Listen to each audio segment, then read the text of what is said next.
ফজরের সময় হয়ে গেল, নতুন মুয়াজ্জিন বেলালের সামন দিয়ে যায় মসজিদে নববীর মধ্যে। মুয়াজ্জিন আজান দিচ্ছে সুরেলা কণ্ঠে, জামাত শুরু হয়ে গেছে। আল্লাহর নবী নিজে নামাজ পড়িয়েছে। আল্লাহর নবী নামাজ পড়ানোর পর পরে সাহাবীদের উদ্দেশ্যে একটু বয়ান করা শুরু করলেন, একটু আলোচনা করা শুরু করলেন। প্রতিটা নামাজের শেষে ইমাম সাহেব দু চারটা কথা বলতে হয়, রাসূলের সুন্নাত।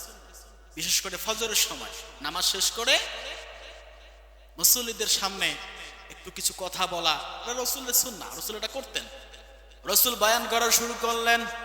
কি ব্যাপার, এখনো অন্ধকার কাটে না? রাসূল বয়ানটা আরেকটু বাড়িয়ে দিলেন।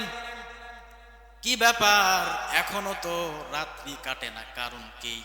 আল্লাহ রাসূল মনে মনে ভাবলেন হয়তোবা মুয়াজ্জিন একটু আগেই আজান দিয়ে দিয়েছে, আর একটু বয়ানটা লম্বা করে দেই। বেলাল সবগুলো দেখছেন আর কান্না করে আল্লাহ পাক রব্বুল আলামিনের কাছে। আল্লাহর নবী এদিকে বয়ানটা আরো বেশি করে বাড়িয়ে দিচ্ছেন, লম্বা করছেন, কিন্তু আর সকাল হয় না, রাত্রি আর ভোর হয় না, আর সূর্য ওঠে না। এমন সময় আল্লাহ পাক ফেরেশতা নাজিল করে দিয়েছেন, গো নবী কি ব্যাপার, আজকে মসজিদে নববীতে আজান হবে না?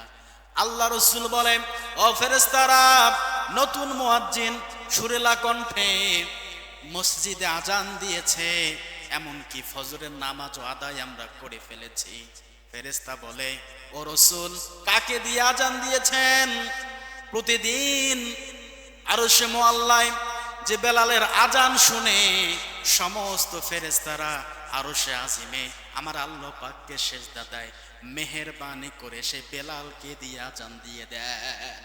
আল্লাহ আকবার বলবেন না? আজান কবুল হয় নাই, আজান কবুল হচ্ছে না। ও নবী, মেহেরবানি করে ওই বেলালকে নিয়ে এসে আজান দেওয়ান। ওই বেলালের আজান শুনে আরশে আজিম আরশে মুআল্লায় যতগুলো ফেরেশতারা আসমান আর জমিনের মধ্যবর্তী অবস্থানে আছে, সমস্ত ফেরেশতারা বেলালের আজান শোনার পর পরেই আমার আল্লাহকে সেজদা দেয়। ও নবী, মেহেরবানি করে বেলালকে নিয়ে এসে আজান দেওয়ান। আর যদি বেলাল মসজিদে নববীর মধ্যে আজান না দেয়, ও নবী, আল্লাহ পাকের ঘোষণা, কিয়ামত হয়ে যাবে আর দুনিয়াতে আর কোনোদিন সূর্য উঠবে না। বেলালের মর্যাদা ছিল কোথায়? দাম ছিল মাত্র কয় টাকা? 6 টাকা। 6 টাকার বিনিময়ে তার বাবা উমাইয়ার কাছে তাকে বিক্রি করে দিল উমাইয়ার কাছ থেকে। অথচ বেলালের খবর রাখেন কে? আল্লাহ